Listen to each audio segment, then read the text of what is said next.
मैं हूं वंदना पांडे और आप देख रहे हैं के न्यूज इंडिया। बुलेटिन की शुरुआत करेंगे उससे पहले हेडलाइंस। बिहार चुनाव को लेकर एक्टिव मोड में चुनाव आयोग जून में दौरा करेगी टीम। 2 से 3 चरणों में हो सकता है मतदान। अयोध्या में राम मंदिर का शिखर सोने से जगमगाया, दूर से ही बिखेर रहा चमक। 5 जून को होगी राम दरबार की प्राण प्रतिष्ठा। नेपाल में हिंदू राष्ट्र और राजशाही की मांग पर हंगामा, प्रदर्शनकारियों को पुलिस ने सिटा। काठमांडू में कर्फ्यू, कई गिरफ्तार। पूर्वोत्तर भारत में बारिश और बाढ़ से हाहाकार, असम के 15 जिले बाढ़ की चपेट में आए। सिक्किम, अरुणाचल प्रदेश, मणिपुर में तबाही। देश में कोरोना से 24 घंटे में 6 मौतें। अहमदाबाद में 18 साल की गर्भवती लड़की की मौत। 3976 एक्टिव केस। आईपीएल फाइनल कल, क्लोजिंग सेरेमनी की थीम होगी ऑपरेशन सिंदूर। सेना के तीनों प्रमुख आएंगे या नहीं, शाम तक होगा तय। आप देख रहे हैं के न्यूज, खबरों का सारथी। और इसी बीच आ रही है असम से खबर, जहां पर पूर्वोत्तर भारत में बारिश और बाढ़ से तबाही मची है। पूरी ओर देखा जा रहा है, हाहाकार मचा हुआ है। असम समेत पड़ोसी राज्यों में भारी बारिश और सिक्किम, अरुणाचल प्रदेश, मणिपुर में भी तबाही का मंजर देखा जा रहा है।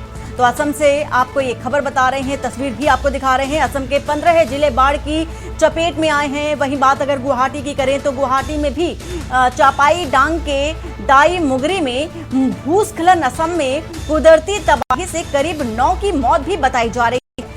तो आप देख सकते हैं, तस्वीरों के माध्यम से ये अंदाजा लगा सकते हैं कि कितनी भयावह ये तस्वीरें हैं और जो मंजर है कितना भयावह है। और मणिपुर की राजधानी इंफाल में जलभराव, मणिपुर में करीब 3500 लोग प्रभावित हुए हैं। बारिश से करीब 880 घर क्षतिग्रस्त भी हुए हैं। तो सिक्किम में भी नदियां उफान पर हैं और सिक्किम में करीब 1500 पर्यटक फंसे हुए हैं।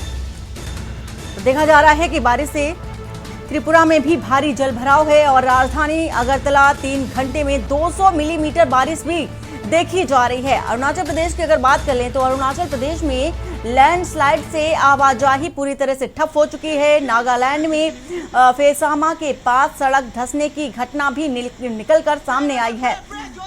तो तबाही का मंजर देखा जा सकता है। असम में पूर्वोत्तर भारत में बाढ़ और बारिश का कहर देखा जा रहा है।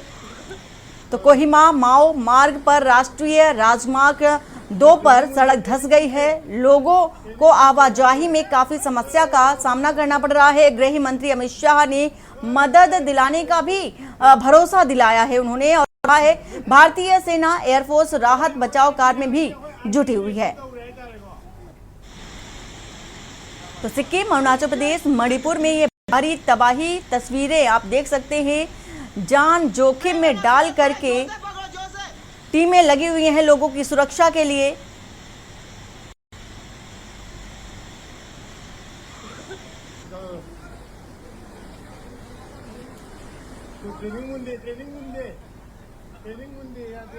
तो असम से ये तस्वीर आपको दिखा रहे हैं। पूर्वोत्तर भारत में बारिश का देखा जा रहा है।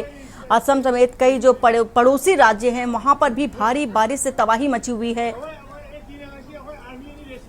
लोगों के घरों पानी भर गया है। जल भराव तो देखा ही जा रहा है, वहीं भीषण तबाही का मंजर भी देखा जा रहा है और घरों में लोगों का रहना भी दुभर हो गया है। घरों में पानी भरने लगा है। वहीं राहत बचाव कार्य की बात कर ले तो टीमें भी पहुंच चुकी हैं और गृह मंत्री अमित शाह भी राहत देने की बात कही है। असम से ये तस्वीर आपको दिखा रहे हैं।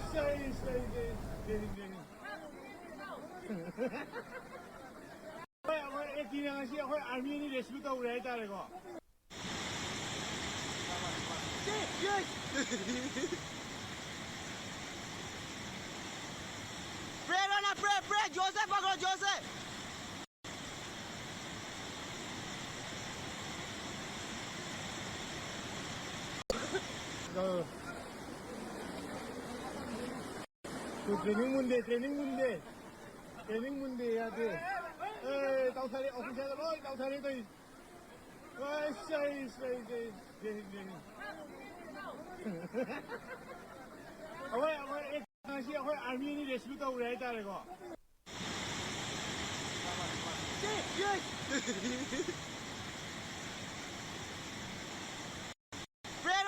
प्रे जोर से पकड़ो, जोर से।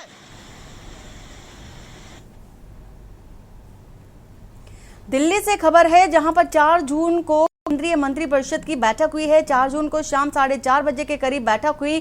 सुषमा स्वराज भवन में पीएम की बैठक करेंगी और तीसरे कार्यकाल के 1 वर्ष पूरे होने पर होंगे कार्यक्रम। केंद्र सरकार के 11 साल पूरे होने पर होगी चर्चा।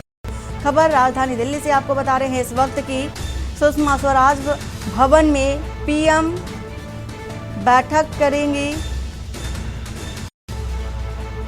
तीसरे कार्यकाल के 1 वर्ष पूरे होने पर यह बैठक की जानी है। साथ ही साथ 4 जून को बताया जा रहा है शाम 4:30 बजे के करीब ये बैठक होनी है। सुषमा स्वराज भवन में ये बैठक होगी। प्रधानमंत्री नरेंद्र मोदी बैठक करेंगे।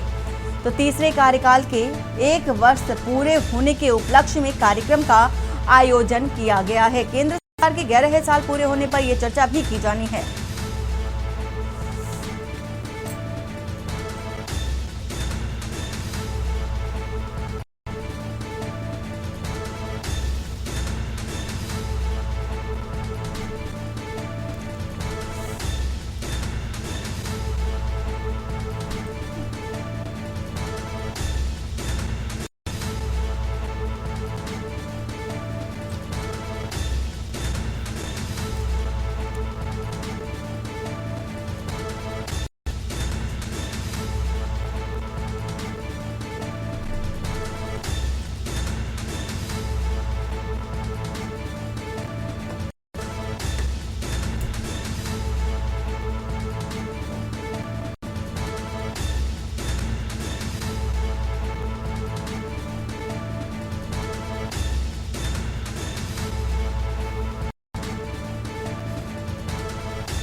और वक्त हो चला एक छोटे से ब्रेक का। ब्रेक के बाद जल्द हाजिर होते हैं। आप देख रहे हैं की न्यूज, खबरों का सारथी। ब्रेक के बाद आपका स्वागत है। भारत की अखंडता और शौर्य का प्रतीक ऑपरेशन सिंदूर की सफलता पर रेड क्रॉस सोसाइटी जावरा व लायंस क्लब ओजस के संयुक्त तत्वाधान में रक्तदान शिविर का आयोजन रेड क्रॉस परिसर में किया गया और इस शिविर में मुख्य अतिथि SDM Trilochan Gaur, doctor Vidya Tiwari, doctor Aditi Rathore और डॉक्टर दीपक पलाडिया के साथ ही red cross chairman Virendra Sisodia द्वारा दीप प्रज्वलित कर शिविर का शुभारंभ किया गया। एसडीएम ने अपने उद्बोधन में बताया है कि वे स्वयं प्रथम बार रक्तदान कर रहे हैं और खुशी की बात यह है कि मेरे द्वारा किया गया रक्तदान किसी जरूरतमंद के काम आएगा। साथ ही देश के प्रशासनिक अधिकारियों को भी मानव सेवा में रक्तदान करने के लिए भी प्रेरित किया है।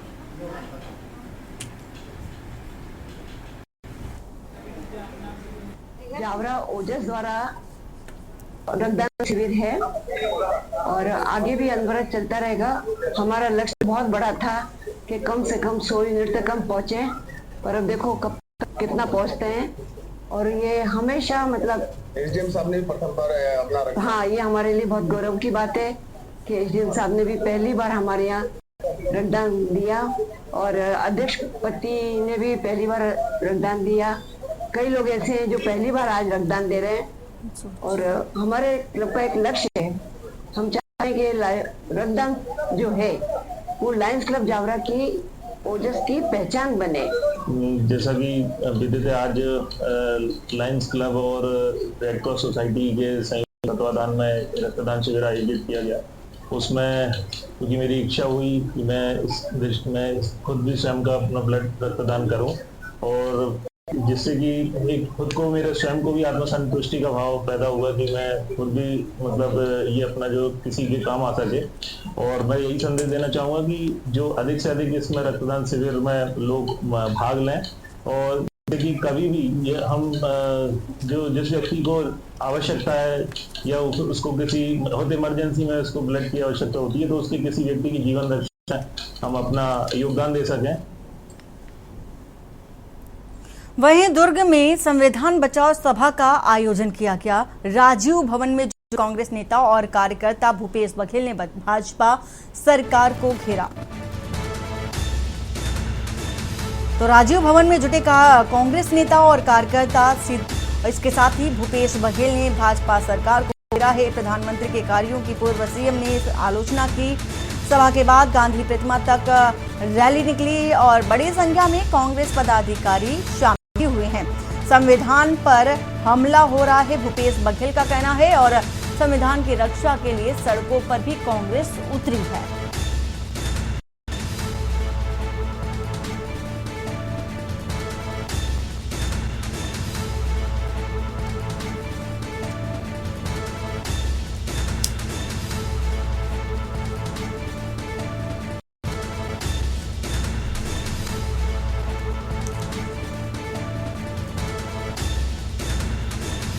राजीव भवन में जुटे कांग्रेस नेता और कार्यकर्ता भाजपा सरकार की आलोचना की है। भूपेश बघेल ने सरकार को घेरा है। प्रधानमंत्री के कार्यों की पूर्व सीएम ने आलोचना की। तो सभा के बाद गांधी प्रतिमा तक रैली निकाली गई। बड़ी संख्या में, बताया जा रहा है कि भारी संख्या में, बड़ी तादाद में कार्यकर्ताओं ने प्रदर्शन भी किया। संविधान की रक्षा के लिए सड़कों पर कांग्रेस को देखा जा सकता है। भूपेश बघेल ने सरकार को घेरा।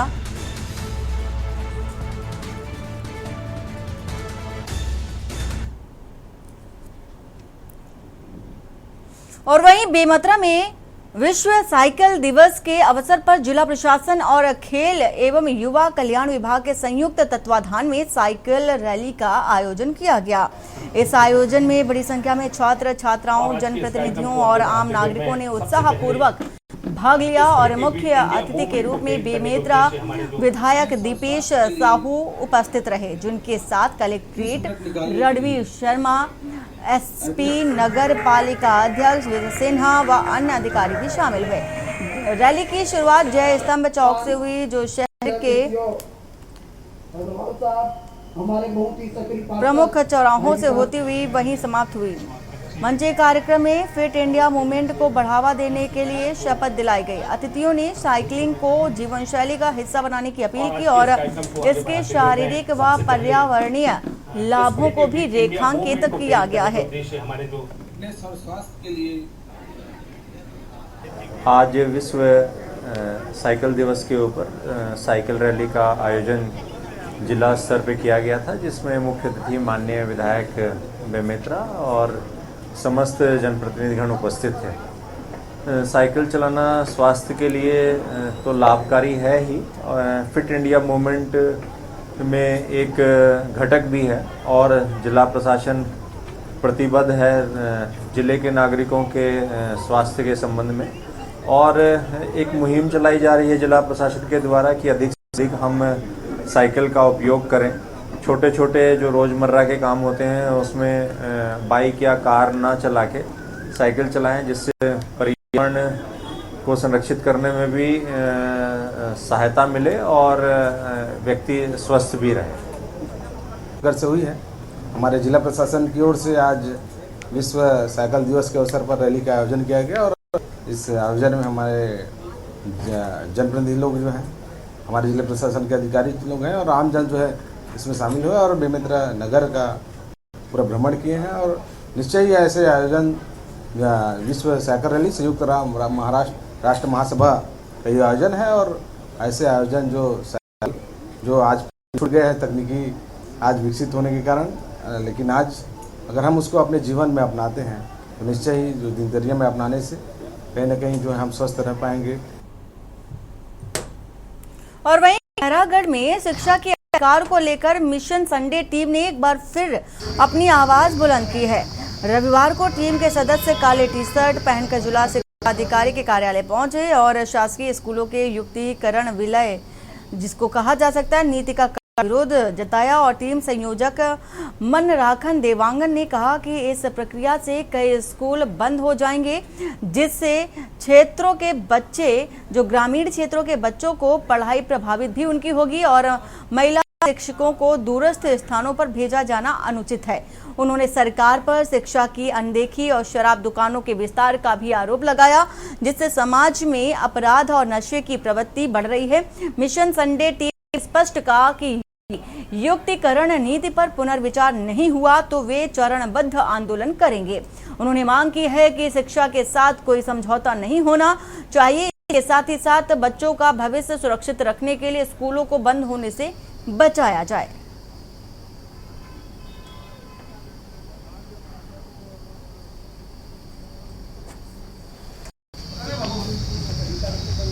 क्योंकि छत्तीसगढ़ सरकार युक्तिकरण जो अभी ला रही है उससे बहुत सारे शालाएं प्रभावित होगी, बहुत सारे शिक्षक शिक्षिकाएं प्रभावित होगी। उसको एक अनूठा विरोध प्रदर्शन करते हुए मिशन संडे की टीम ने कल एक काला टी शर्ट पहनकर हम लोगों ने शिक्षा अधिकारी से मुलाकात करी है और विरोध दर्ज कराया, ज्ञापन भी सौंपा है। हमारा ऐसा कहने युक्तिकरण से बहुत सारे शालाएं बंद होगी, बहुत सारे बच्चे स्कूल छोड़ेंगे, शाला त्यागी बनेंगे और बहुत सारे शिक्षक और शिक्षिकाएं उनको दूरांचल जंगल में महिलाओं को भी जाना पड़ेगा।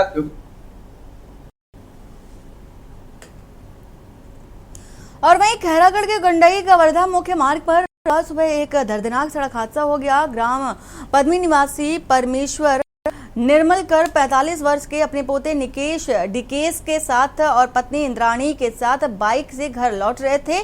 तभी सुरही नदी पुल के पास तेज रफ्तार हाईवा ने पीछे से जोरदार टक्कर मार दी। हादसे में परमेश्वर और उनके पोते की मौके पर ही मौत हो गई, जबकि इंद्राणी निर्मलकर गंभीर रूप से घायल हो गई। राहगीरों की सूचना पर पुलिस और एम्बुलेंस मौके पर पहुंची। घायल महिला का इलाज गंडई के शासकीय अस्पताल में जारी है। हाईवा चालक दुर्घटना के बाद वाहन समेत फरार हो गया है। पुलिस ने मामला दर्ज कर जांच शुरू कर दी है।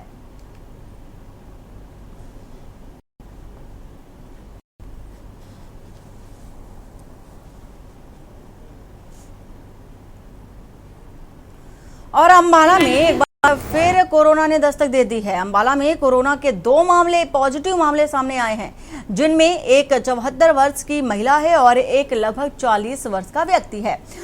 के मुताबिक पॉजिटिव पाए गए व्यक्ति की नोएडा के ट्रेवल हिस्ट्री में सामने आई है और इसी के साथ ही अधिक जानकारी देते हुए सिविल सर्जन डॉक्टर राकेश सहल ने बताया है कि गला दर्द, जुकाम, सुर, बुखार की शिकायत पर दोनों लोगों के सैंपल लिए गए थे, जिनके बाद दोनों की रिपोर्ट पॉजिटिव पाई गई। उन्होंने बताया कि स्वास्थ्य विभाग की हिदायतों के मुताबिक दोनों को होम आइसोलेशन में रखा गया है।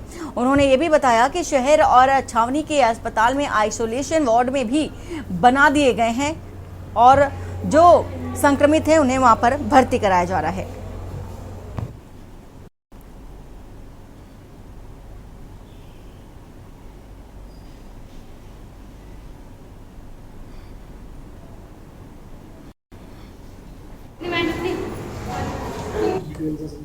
देखिए, 2 केसेस का पता चला है। एक 74 ईयर्स की महिला है और एक 43 ईयर्स के मेल हैं, तो पॉजिटिव आए हैं। तो जो मेल हैं, ये 43 ईयर्स की, इनका ये नोएडा से इनकी ट्रैवल हिस्ट्री है और दोनों अंबाला सिटी के ही हैं।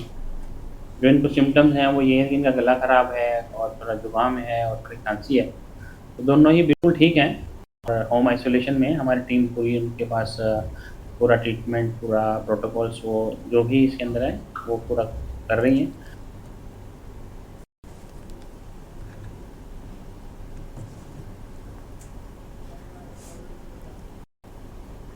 और महेंद्रगढ़ की नाइयों की गुवाड़ी स्थित सैकड़ों वर्ष पुराने जैन मंदिर का वर्धमान परिवार सेवा ट्रस्ट भिवाड़ी द्वारा जीर्णोद्धार किया जाएगा।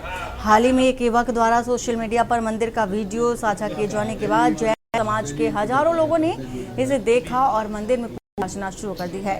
ट्रस्ट के संस्थापक अशोक जैन ने बताया कि मंदिर की जर्जर हालत को देखते हुए अब इसका पुनर्निर्माण कराया जाएगा। इस कार्य में आर्किटेक्ट भी शामिल किए जाएंगे। मंदिर में पार्श्वनाथ, नेमिनाथ और आदिनाथ भगवान की मूर्तियां स्थापित हैं। स्थानीय लोगों के अनुसार मंदिर से पूर्व में अष्ट धातु की कई मूर्तियां चोरी हो चुकी हैं। ट्रस्ट 1 महीने के भीतर जीर्णोद्धार कार्य प्रारंभ करेगा।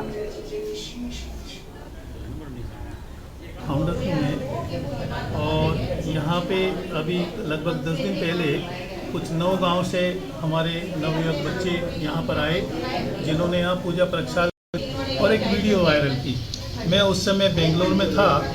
जब मैंने ये वीडियो देखा तो मैंने दिल्ली अपने जितने भी हमारे ट्रस्ट के सदस्य हैं और समाजों को इससे अवगत कराया कि इस प्रकार से नारनौल महेंद्रगढ़ के अंदर, जो डिस्ट्रिक्ट महेंद्रगढ़ है हरियाणा का, उसके अंदर ये प्राचीन मंदिर है जहाँ पर जैन विधि विधान से पूजा नहीं हो रही है। लोगों को आह्वान किया और एक बहुत खुशी की बात है कि सब लोगों ने बढ़ चढ़ करके आज आप देख रहे हैं ये सैकड़ों की भीड़ जो हुई है, आज उस बच्चों की जो उन्होंने यहाँ पे अभिषेक पूजा किया, उन्होंने जो संदेश दिया समाज को, वो समाज ने उस संदेश को ग्रहण करके और सब जो है ना बड़े मन से और बड़े भावुक होकर के इस मंदिर की ओर कदम सबके बढ़े हैं।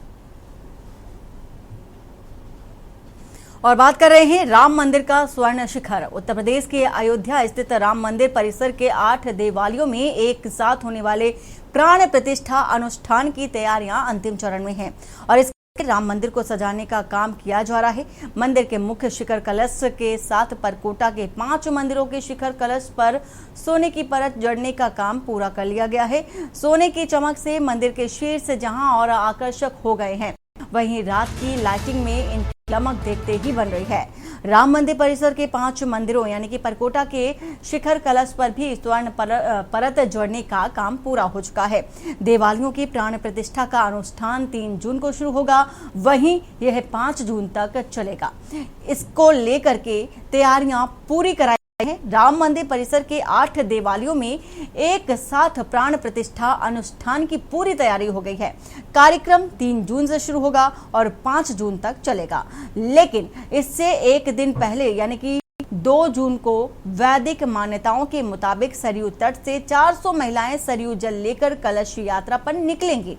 इसके बाद 3 जून से प्राण प्रतिष्ठा के अनुष्ठान शुरू हो जाएंगे। मंदिर के ट्रस्टी डॉक्टर अनिल मिश्र ने बताया है कि सभी मंदिरों के अनुष्ठान के लिए यजमान तय हो गए हैं।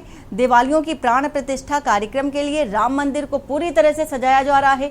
भीषण गर्मी के कारण प्राण प्रतिष्ठा वाले सभी मंदिरों के भीतरी हिस्से में फूल बंगले की सजावट की गई है, जबकि बाहरी हिस्से की अगर बात कर ले तो बिजली की लाइट से जगमग भी किया गया है।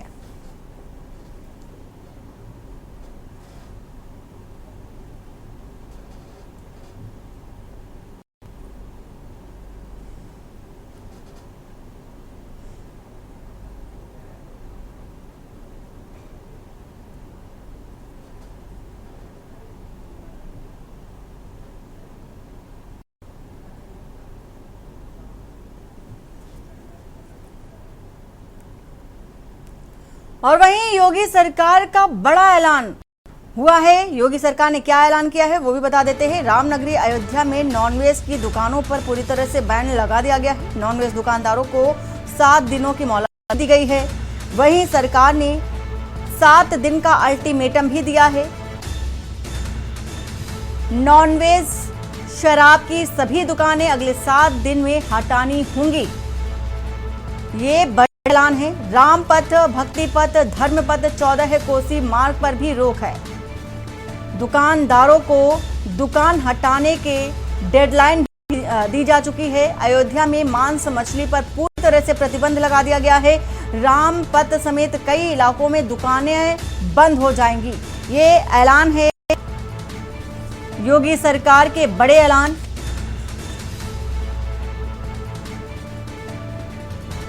तो नॉनवेज दुकानदारों को 7 दिन का अल्टीमेटम दिया गया है, मोहलत दी गई है दुकानों को हटाने के लिए।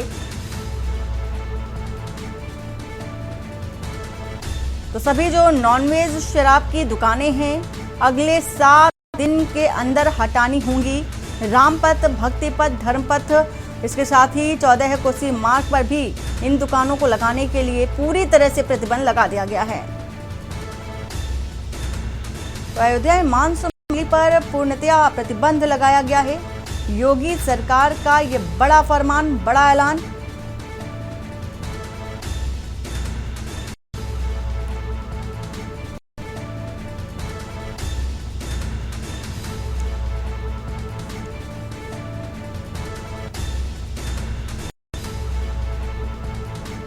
तो तो सरकार ने 7 दिन का अल्टीमेटम दिया है दुकानदारों को कि वो अपनी दुकानें हटा लें। राजधानी लखनऊ से आ रही है इस बीच खबर, जहां पर आईपीएस पीसी मीणा डीजी कारागार बनाए गए हैं। IPS Ashutosh Pandey DG telecom बने हैं। आईपीएस नीरा रावत को डीजी ईओडब्ल्यू की जिम्मेदारी सौंपी गई है। वहीं आईपीएस नीरा रावत को यूपी 112 का अतिरिक्त प्रभार भी सौंपा गया है। राजधानी लखनऊ से आपको ये खबर बता रहे हैं। तो आईपीएस नीरा रावत को एक नई जिम्मेदारी दी गई है और साथ ही यूपी 112 का अतिरिक्त प्रभार भी सौंपा गया है।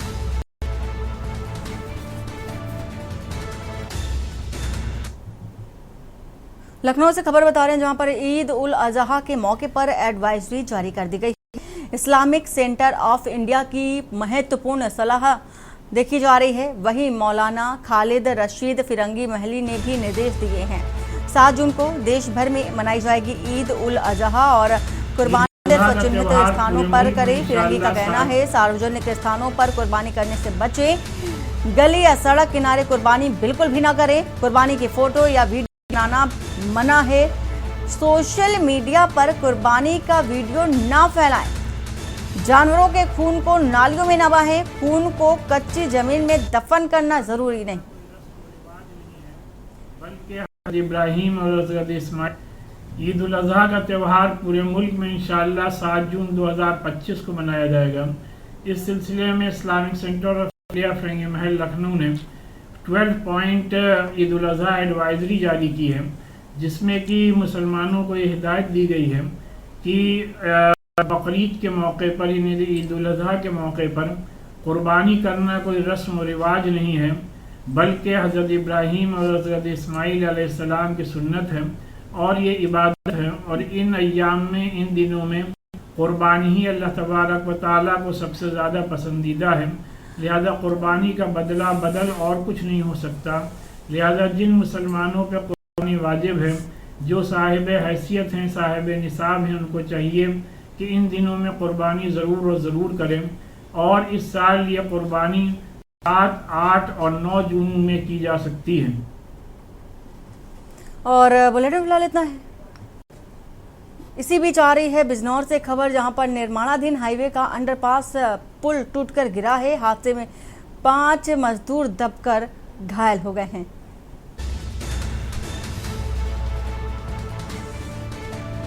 तो हादसे में 5 मजदूर दबकर घायल हुए हैं। खबर आ रही है बिजनौर से, जहां पर घायल मजदूरों को जिला अस्पताल में भर्ती कराया गया है। जिला प्रशासन के अधिकारी पहुंचे जिला अस्पताल और कंपनी के मैनेजर को पुलिस ने हिरासत में भी लिया है। घंटों से झूठ बोलता रहा मैनेजर ललित, अधिकारियों और मीडिया को भ्रमित भी करता रहा। तो कंपनी के मैनेजर को लेकर देखा जा रहा है कि घंटों से झूठ बोलने का भी आरोप है। मैनेजर ललित पर यह आरोप है। अधिकारियों और मीडिया को भ्रमित करने का ये गंभीर आरोप भी है।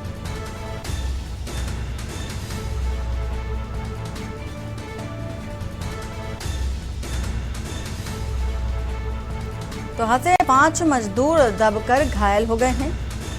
घायल मजदूरों को जिला अस्पताल में भर्ती कराया गया है।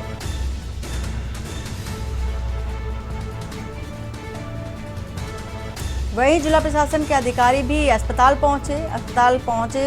जो घायल है उनका हालचाल भी जाना है।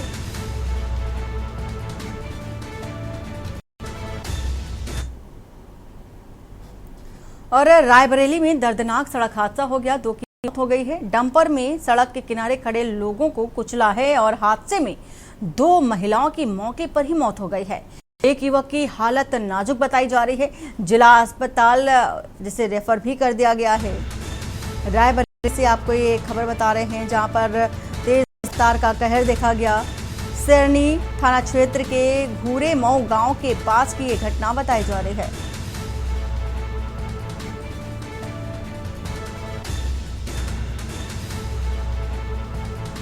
तो एक युवक की हालत बेहद नाजुक है और उसे जिला अस्पताल भर्ती कराया गया है।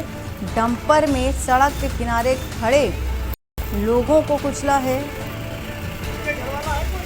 तो डंपर ने सड़क किनारे खड़े लोगों को अपनी चपेट में ले लिया, जिसमें से एक की हालत बताई जा रही है। एक युवक की हालत बेहद नाजुक है, जिला अस्पताल उसे रेफर किया गया है। और चंदौली में भारत माला योजना का कार्य रोका, किसानों ने सड़क निर्माण पर विरोध भी जताया है। तो किसानों ने सड़क निर्माण पर विरोध जताया। पक्ष और विपक्ष नेता किसानों के समर्थन में एकजुट। बाढ़ प्रभावित क्षेत्र में पिलर पर सड़क बनाने की मांग। 3 दर्जन गांव हर साल होते हैं बाढ़ से प्रभावित और आक्रोशित किसानों ने प्रदर्शन किया है, अपनी नाराजगी जाहिर की है। किसानों के बकाया भुगतान की मांग भी उठी। सर्विस रोड निर्माण की भी मांग रखी गई। मौके पर भारी पुलिस जो बल है वो भी मौके पर है, अधिकारी भी तैनात हैं। सांसद साधना सिंह ने अधिकारियों संग बैठक की है। तो डीएम ने टेक्निकल सर्वे के निर्देश भी दिए थे। इसके बावजूद खुरहुजा व बहेरा में कार्य चला। भाजपा सपा नेता भी किसानों के साथ खड़े नजर आए।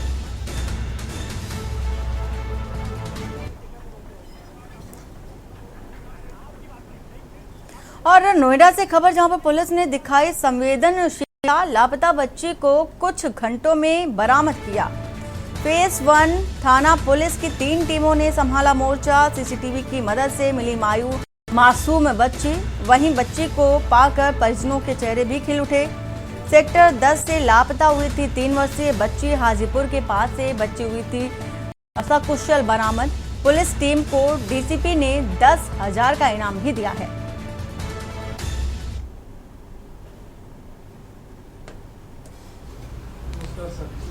थाना फेज 1 पर कृष्ण मंडल, जो कि मूलतः पश्चिम बंगाल के रहने वाले हैं और यहाँ पर सेक्टर 10 थाना फेज में निवास करते हैं, ने सूचना दी कि उनकी 3 वर्ष की पुत्री मिसिंग है। और ये भी शक था कि उनके ही गांव के पास का रहने वाला विष्णु मंडल, जो मानसिक विक्षिप्त है, उसके साथ कहीं चली गई है। इस सूचना पर कमिश्नर मैम के आदेश पर तत्काल 3 टीमों का गठन किया गया।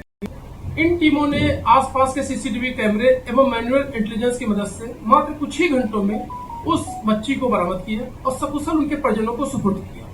यह कार्य थाना फेज 1 पुलिस के द्वारा बहुत ही कम समय में और तत्परता से किया गया। सिवान डीसीपी महोदय द्वारा उक्त कार्य हेतु 10,000 रुपए का नगद पुरस्कार थाना फेज 1 पुलिस को दिया गया। और वही कानपुर से खबर, अमित शाह टिप्पणी मामले की सुनवाई टली और लोकसभा के नेता प्रतिपक्ष राहुल गांधी की सुनवाई टली है। सुल्तानपुर की एमपी एमएलए कोर्ट में सुनवाई होनी थी, फिलहाल वो टल गई है। राहुल गांधी के खिलाफ मानहानि का मामला भी चल रहा है।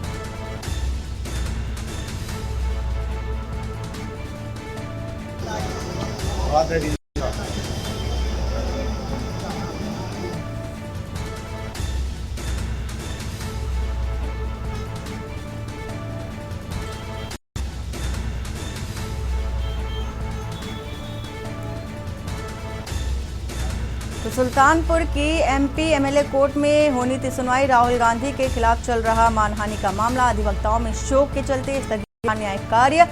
बार एसोसिएशन के आह्वान पर नहीं हुआ न्यायिक कार्य। कोर्ट ने अगली सुनवाई की तारीख 1 जुलाई तय की है और इसी के साथ ही 1 जुलाई को गवाहों से जिरह होगी। माननीय राहुल गांधी जी के मामले में अधिवक्ता संघ की तरफ से शोक प्रस्ताव के कारण न्यायालय में सुनवाई नहीं हो पाई। आगे सुनवाई 1 जुलाई 2025 में की गई।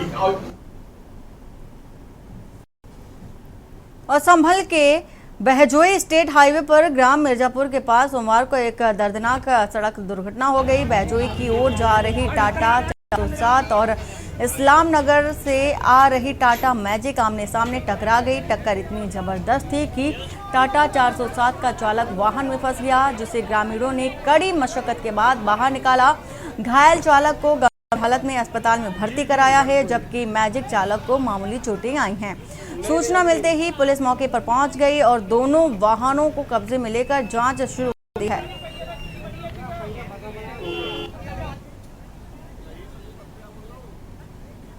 और वहीं संभल जिले की चंदौसी कोतवाली क्षेत्र में सौतेले पिता पर नाबालिग बेटी से दुष्कर्म का आरोप भी लगा है। खबर है कि पीड़िता ने डायल 112 पर कॉल कर पुलिस को मदद के लिए बुलाया था और वहीं पीड़ित नाबालिग की मां ने शिकायत दर्ज कराई। साथ ही पुलिस ने पिता को हिरासत में ले लिया है। पीड़िता ने बताया कि उसके सौतेले पिता ने 2-3 बार उसके साथ दुष्कर्म किया। उसकी मां ने इस बारे में किसी को ना बताने को कहा था। इसके बाद से आरोपी पीड़िता और उसकी मां के साथ मारपीट कर रहा था। पीड़िता ने बताया है कि आरोपी उसके बड़े होने का इंतजार कर रहा था। वह उससे कहता था कि खा पीकर बड़ी और मोटी हो जाओ और आरोपी ने पीड़िता को धमकी भी दी है कि अगर वह पुलिस को बताएगी तो जेल से छूटने के बाद उससे जान से मार जाएगा और पीड़िता के भाई बहन को भी जान से मार देने की धमकी भी दी गई थी। पीड़िता की मां की शिकायत पर पुलिस ने मामला दर्ज कर लिया है। कार्यवाहक इंस्पेक्टर विनीत पटना ने बताया कि पीड़ित को मेडिकल जांच के लिए भेजा गया है। आरोपी सौतेले पिता को हिरासत में लेकर की कानूनी कार्रवाई भी पुलिस कर रही है। और वहीं खबर कासगंज से, जहां पर सदर कोतवाली क्षेत्र के मोहल्ला गांव नवाब में रविवार को घर का खाना बनाते समय अचानक गैस सिलेंडर में आग लगने से झुलसे मां बेटे की उपचार के दौरान मौत हो गई। मौत की खबर मिलते ही हादसे की वजह से पहले से परेशान परिवारों में कोहराम मच गया। वहीं गंभीर रूप से झुलसा भतीजा दिल्ली में जारी उपचार के बीच जीवन मौत से संघर्ष कर रहा है। इधर पुलिस ने मां बेटे के शव को पोस्टमार्टम भेज दिया है। और अब बता दें कि मोहल्ला नवाब निवासी फारूक परिवार सहित एक कमरे में गुजारा कर रहा था। कल सुबह फारूक की 45 वर्षीय पत्नी हुस्न बानो कमरे में ही खाना बना रही थी और इस बीच अचानक गैस सिलेंडर में आग लग गई, जिससे बुझाने की कोशिश में 16 वर्षीय बेटे सहित 10 वर्षीय भतीजे हाजमा पुत्र नसीर सहित हुस्न बानो कमरे से बाहर नहीं निकल सके। चीख पुकार सुनकर एकत्र हुए आसपास के लोगों और फायर ब्रिगेड की टीम ने आग पर काबू पाया। परिजनों द्वारा तीनों झुलसे पीड़ितों को आनन फानन में जिला अस्पताल पहुंचाया गया, जहां से पहले अलीगढ़ और फिर वहां से दिल्ली रेफर किया गया। दिल्ली जाते समय रास्ते में ही हुस्न बानो और दिल्ली में उपचार के दौरान उसके पुत्र साहिल की मौत हो गई, जबकि भतीजे हमजा का इलाज जारी है।